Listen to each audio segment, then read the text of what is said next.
life together started in 1959.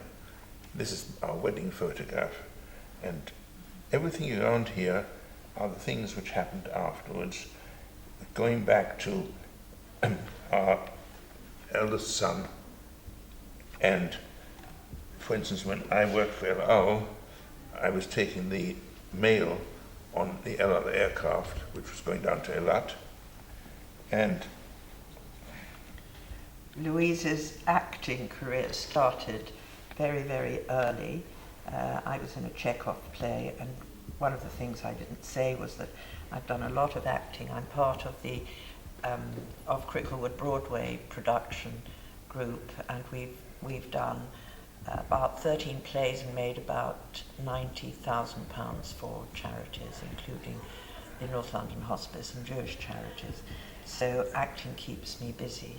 And this is myself with my siblings, which was taken in about 1947, after the war. I didn't have any siblings, but I made a lot of friends through going to study group, and that was the winter school there.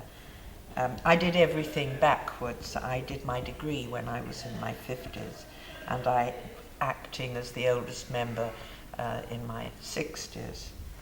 And this is our son, David, who got married with the family as they were at the time. Thankfully, there's more now.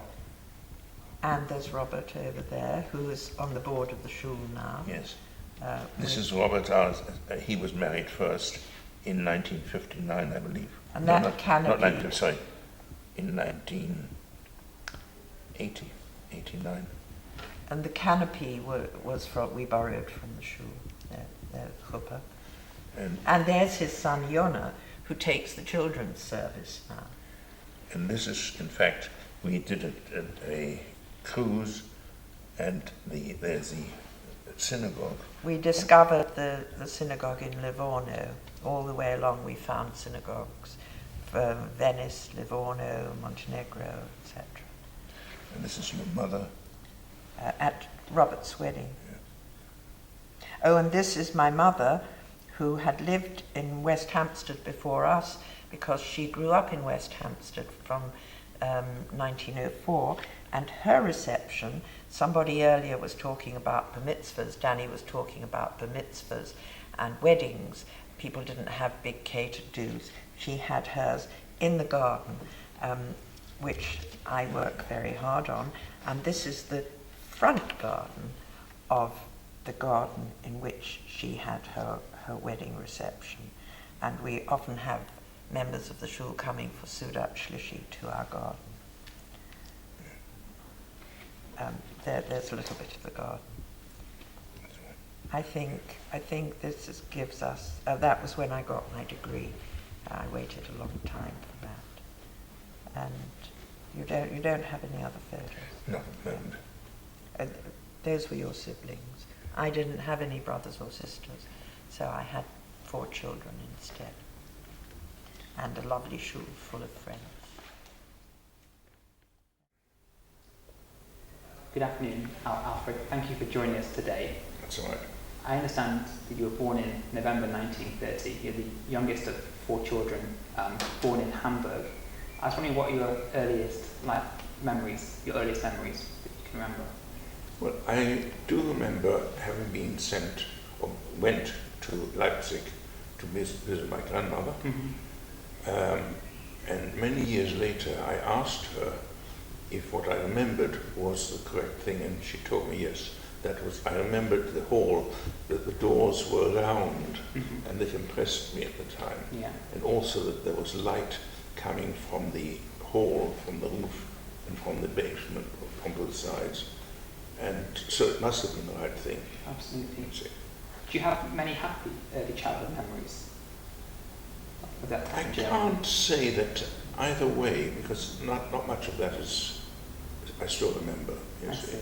I think basically one tries to blot out what's not so good. Yeah. You see.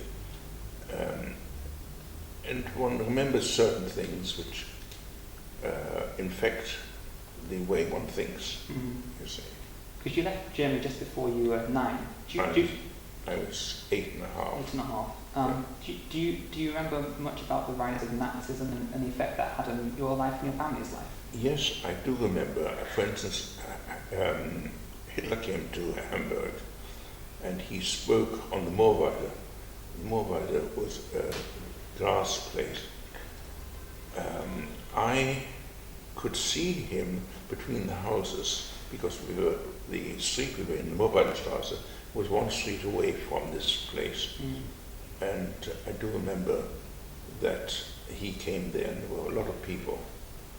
The number of things I remember, I'm not sure which way around. One was the taking over Austria, and the other thing was Czechoslovakia. I think that's the way around it came. Yeah. And I do remember that the Nazis were marched down the Rote Bahnchaussee with flares because of this. I remember a few other things. I remember at the time of the pogrom in November 38, where people were, I can't remember what happened, but somehow along, my mother had to pick us up from school and bring me home. And they threw stones because we passed by the synagogue at the time. But then I came home and memories are few and far between. For instance, in 39, when it was a question of the getting matzot, my grandfather had a matzah factory, and I remember going, the matzahs were round and they were in packets, or large size ones, and they were round matzot, and I carried one of those along, you see, and just after Pesach in 39 we left Hamburg. Did you have to wear a Magen David? No, it's far later. Far later. It's far later. And your memories of Kristallnacht itself, you touched on it a little bit that you... Yes. Do you have any memories of the actual... Do you remember... I remember passing by the shul, probably later on, and the wooden benches were put against the window area, which had been blown. And later on, apparently, the Nazis made the Jewish community pull down the shul, you see. And today there's an area marked out on the street where the shul was. And I pointed out to my wife when we were there, this is where my father stood, this is where my mother stood, could see it. In the immediate aftermath of Kristallnacht, were you still able to actually go to that particular synagogue? We went to another shul. You went to another shul? Yeah, because this was completely destroyed. I see. Yes. And I understand your two older siblings left Hamburg soon after Kristallnacht. My elder brother and my sister left in December 38. And they left on the Kindertransport. On the Kindertransport. Yeah. And so did I, but my brother and I both didn't come to April 39. And that would be the last time you actually saw your parents? Correct. Yeah. Yes. And in fact, it's not, what happened was that we went to a school, a Jewish school, and from there, my parents couldn't go to the port. We put on coaches and sent to the port to board the ship. See.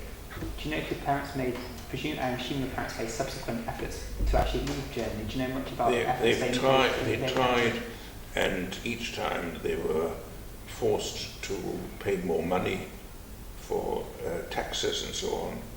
And in the end, when war started, they tried to leave Germany through Norway. They had permission to come to England. And somehow or other, the Norwegian consul refused them a transit visa. Money was deposited in Norway for them, so there was no question of money, but he refused them a transit visa. And that was the end of them trying to get out. I see. And when you arrived in London, having travelled by boat via Le Havre to Southampton, and then made a train journey up to London, Waterloo with your brother. Yes. Do you remember much about that journey? I knew very little about the journey.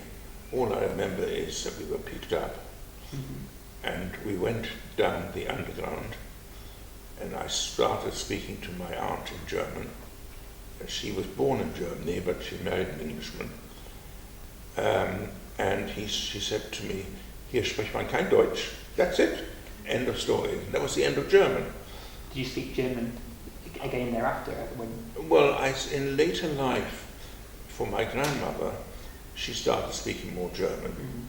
And I managed to talk German to her. Yeah. And in fact, we went to Hamburg a few years ago, and we were asked to give some resume of our lives, which is what I did, and that had to be in German. But I managed. You arrived on a Friday in London, and you Yes. actually spent your first Shabbats in West Hampstead. Correct. Which And synagogue did you more attend? than court. I'm sorry. Which synagogue did you go that particular Shabbat if you did go to? I can't remember that anymore. I see. This I can't remember. But then you were to leave London on a Sunday, On and the you went to Sussex.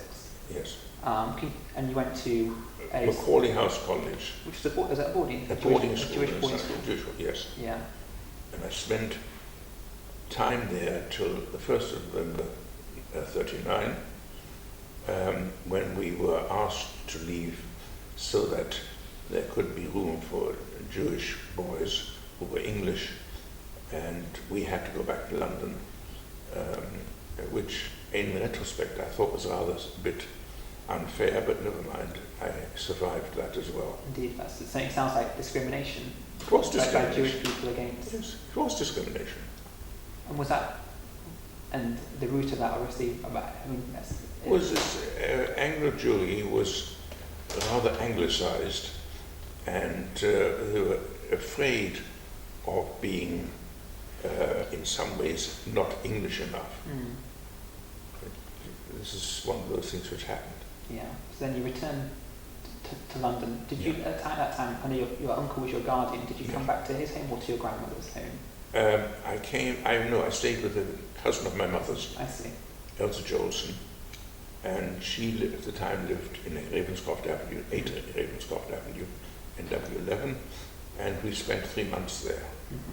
You see, she had a boarding house, and my brother and I stayed there. And that was the same younger brother, so the same older brother that you travelled with in 39 that you actually were together. Yes. And then from there you went to Tyler's Green. Tyler's Green, where you were there for Till the end of the war. the end of the war. And I understand that you were educated in a secular school. Yes. And you had and that's complemented by quite a robust I Jewish went education. to an ordinary village primary school, and I spent the time there till I was 14. Yeah. I'm afraid I managed to go without any exams or anything else. I didn't think anything had to do was necessary. I didn't bother. Yeah. I had nobody to encourage me. My late uncle, in fact, travelled the world for the British government. Yeah. Because he was in metals, which was needed obviously in the war. Yeah. And I mean, I have nothing against him, because basically not only did he save my life, but he also looked after me physically or in this sort of thing. Yeah. So, Was your brother more studious than you? Were you both quite similar in that respect? I'm not sure. I'm not sure. And did you have many non-Jewish friends attending a secular school? I don't think so. I can't remember. I don't think so. And were you quite observant at that time? Yes. You were. We came from a very orthodox home. My grandfather married the daughter of the chief rabbi of Hamburg and Altona. My grandfather, in fact, courted his beloved on a white horse, which he went every morning, 6 days a week, to visit her. And that was that. But she died before I was born. I see. She died in 1929. What communication did you have with your parents who were still in Hamburg at that stage while you were being schooled in? Indirectly, we had communication by virtue of the fact that we had family in Switzerland. Yeah, And if we sent something to Switzerland, invariably they could send it on I see. to where my parents were. So did, And we know where they were at various times. We've got the addresses.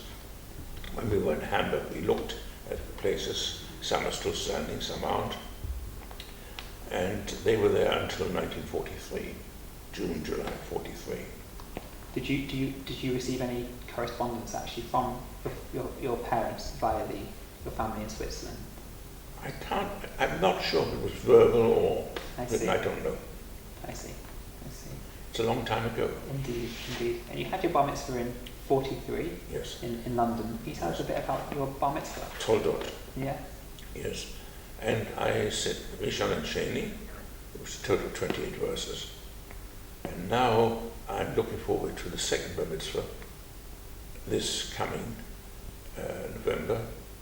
And I hope to do the whole Sidra. Mazel tov. Indeed. Yes. And then after your bar mitzvah, you were back in Taz to continue your studies, and you subsequently got your first job, I think, in High Wycombe. What was that first job? I worked in a bakehouse. How did that making come about? cakes. I had a colleague of mine. He was a baker, and I thought, oh, not a bad idea, and that was that. And in fact, Parkway bakeries were indirectly involved in this because there was a boy called Alfred Dux, and he started a bakery in North London. And Parkway was an offshoot of one of the other, I'm not sure which way around. Yeah. And you were to work in the bakery business until 48? Till 48. Until the establishment of the State of Israel? Yes. We'd like to come back to your parents. Your parents were actually in Hamburg until 43. 43. And can you explain what happened to your parents? Well, my father worked in the cemetery and so on, I'm not sure where else, looking after graves and so on. And in the middle of 43, they were sent to Theresienstadt. And they were there. Was that a deportation camp? Yes. Yeah. Yeah, it's well known. It was the one where the Red Cross came to. I see. And they were supposed to examine that it was a humane camp. Was it in Germany? No, that was in Czechoslovakia. And in fact, they looked at the various things. They saw the washrooms. Yeah. What they didn't see is that there were the washrooms with the wash basins, but there was no waste pipe. So it was just show, you see. And the flowers were, and so on. It's a well-known story. Yeah. And once the Red Cross had left, the Nazis started sending the people to Auschwitz. And then, which was in September, October of 44, my parents were sent 1 week after the other to Auschwitz, and that's the end, you see. Which other members of your family actually didn't survive the Holocaust? My late grandfather, who was in his 80s, he had gone away to Holland when the Nazis went into Holland. He was caught there, and he was sent to Sobibor, and that was that. You see, and also some other members of my family. Yeah. There was one. Originally, we were supposed to go. My brother and I were supposed to go to Holland, and the day beforehand, the Dutch closed the border, thankfully. And as a result of this closing the border, my parents got us to England. The great aunt we were supposed to stay with ran away from Amsterdam to Paris. In Paris, she found a doctor who said he could get her out of Paris. He murdered them and put them in an acid bath. And after the war, he was guillotined. It's a well-known story. Yeah. You see. How did you come to learn what happened to your parents in Auschwitz? You don't know what we have. My daughter found, in fact, the actual copper plate things written out for each of my parents to be sent to Auschwitz.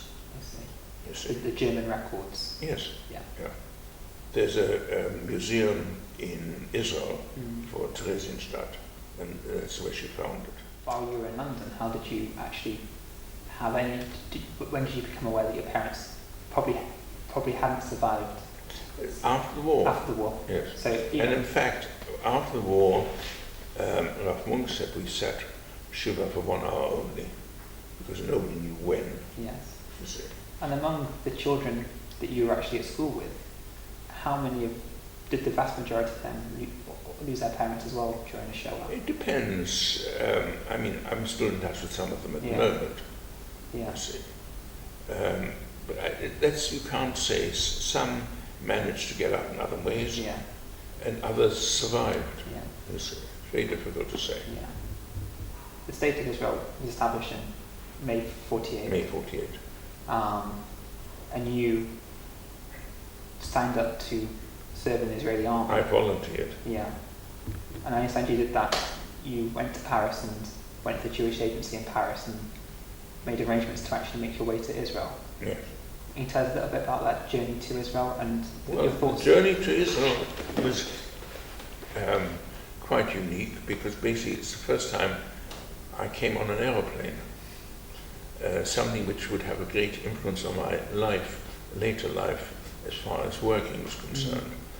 And we went from New Haven to Dieppe on the ferry, and then by train to Paris, where we got in touch with the Jewish agency. They sent us to Marseille, and we were sometime in Marseille, I can't remember how long. And then we were sent to the airport, and we were sent on an airplane which went to Haifa. Now, I think we stopped on the way in Athens, but I can't remember, and I'm not sure. Yeah. You see. Can you remember what your emotions and feelings were actually when you arrived in Israel for the first time? Tiredness. Tiredness. Did you feel an immediate affinity to Israel when you arrived? Yes, I have a great affinity to Israel. And how was your Hebrew at that time? My Hebrew was learnt in the army. I see. Because actually, very soon after you arrived, you were actually... No, you see, it was very simple. What happened was, you were in the army, and you had a choice, either an English-speaking unit Yeah. or a Hebrew-speaking unit. Now, I decided the Hebrew-speaking unit was a better idea, because through environment, I would pick up the language, Yeah. which is what I did. I've never been to an Ulpan, but I do speak it reasonably well, you see. How long after arriving in Israel, and after you arrived in Israel, you joined the Golani regiment. How long actually after arriving in Israel were you actually involved in, were you an active soldier in the army? An active soldier in the army, I can't say when. Right. Right? I know I was involved in the Mifta which went on about the capture of Eilat. Yeah. Yeah. Now the Golani, they came down from Malay Krabim through Ein Chusub and Ein Weber, and other units went in different ways. You see. And what are your memories about that conflict? Very little. Very little. Very little. I know that in 49, for Pesach, we were in Weber, which was a spring, a water spring. We were there for a month or two, I can't remember how long, you see. I have very little memory of that stage. Yeah. What are your memories of Israel in its infancy? Well, I tell you, at that stage, after I left the army, I met Zev Vilnai, who was a tourist guide, but he had written books on Israel, and it fascinated me what he had done, what he had found out, and I was thinking of becoming a tourist guide, but then due to circumstances which happened, I ended up with working in El Al Flight Operations, who taught me what I had to do. Yeah. I know you also had some involvement in the coordination of Operation Magic Carpet. Not directly at Not all, directly. no. Was that organised actually by El Al or by the Israeli? I don't think so. Don't think so. No. But some form of you had some form of involvement, but Not direct not direct involvement at all. Not direct involvement. But your career in LR was you were based both in Tel Aviv, then subsequently London, and subsequently in New York. But you always worked in coordinating flights. Yes. Did you enjoy your career with LR? I enjoyed it, and not only did I enjoy it, as a young person, I was able to do a lot, far more than normal. Yeah. And I must say I earned very good money, not in Israel but outside of Israel, in London and New York, where a cup of tea was probably tuppence or something, 2 old pence. And I'm sure, as it is now, perhaps more so then, security for LR was a major concern. It wasn't a major concern. It was not a major concern at that time, I see. I don't think so. You don't think so? Because the thing of the army, of the Arabs trying to do sabotage and so on, I don't think got so involved at that early age. I see. And tell me a bit about your time in New York, because you were there for a couple of years. 2.25 years, I would say. Years. I worked at what is now called JFK. Yeah. It was called Idlewild at the time. And we had, I can't remember how many flights a week, but not many, you see. Were the flights, do you fly to capacity?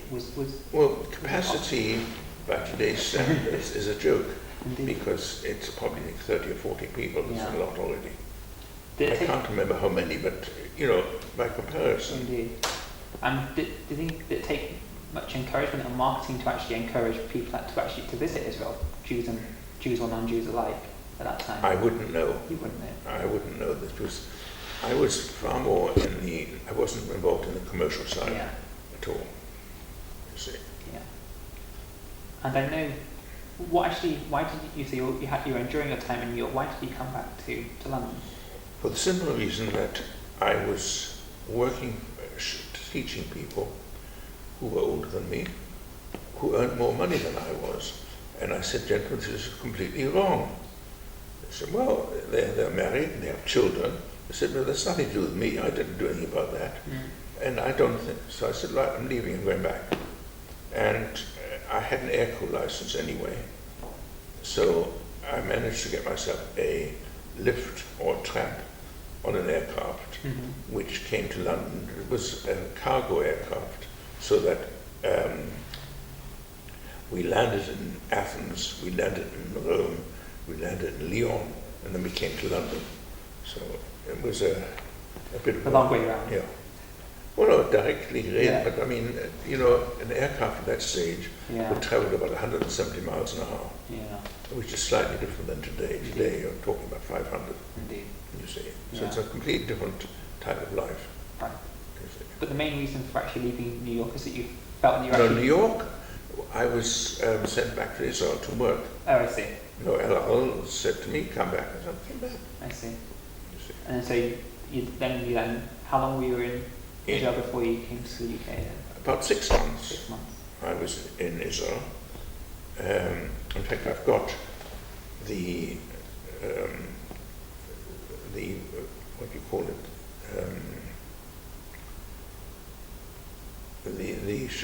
What I did in El Al and how satisfied they were and so on. Oh, you mentioned that, yeah. So you left with a glowing reference. A good reference, yes. And you were to come to England, I think, 57, is that? 57, yes. 57. Yes.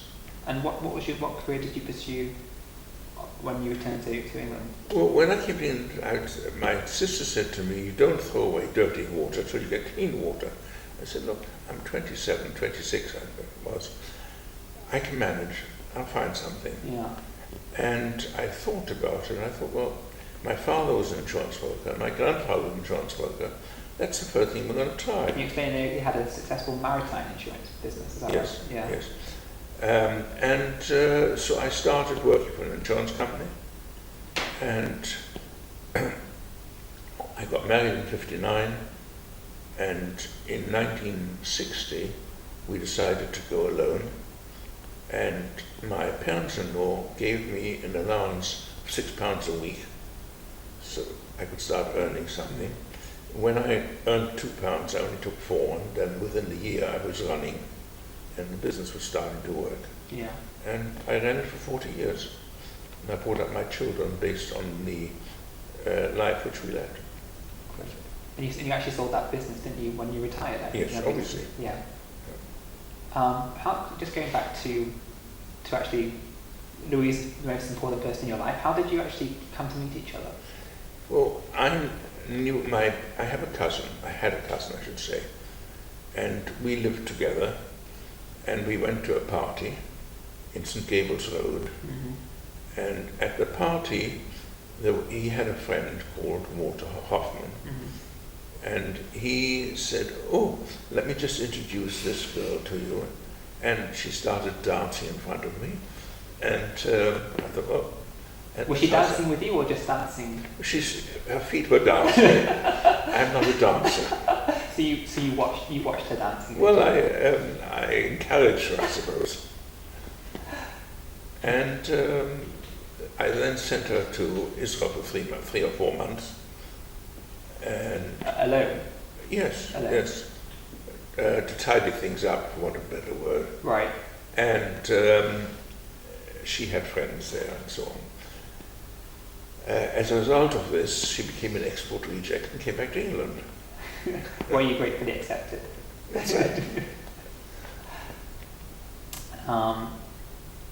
And just actually focusing on the synagogue SHOMREI had asked, because you've been a member for over 50, you and Louise have been members for over 50 years. No, not quite 50 Not 50 years. years, not No. quite 50 years. Not quite sure. Not quite sure. They've probably got more records than I have. But you were certainly a member when the synagogue was its original site. This synagogue, Yeah. yes. Yeah. And also the previous, you were. Yes, partly previous as well. Yeah. Yeah. Alfred, when did you and Louise get married? In 1959, Do you remember the day well? yes, very much. Were you nervous on the day? I suppose every bride was nervous. But thankfully we've had over half a century Absolutely. of life. And you had a good. I remember you telling me about your honeymoon. You took a road trip through Europe, didn't you, for your honeymoon? Well, we went Dover, Calais, and put the car on the train to Lyon. Yeah. And then we went to Geneva, where we had a cousin of my mother's, the Oscar Philip, and so we went there. Was that same cousin that actually helped to you communicate with your parents? Was it No, a different cousin? no. Okay. No, he only went to Geneva after the war Oh, I see. as a tax exile, Okay. you see. For a good reason. Yes, yes, you see. So you went to Geneva and Then Geneva, then we went to Stuttgart. I had an uncle in Stuttgart, and then we went to Milan, then we went to Villefranche, and then from Villefranche we came back to England. to start your married life.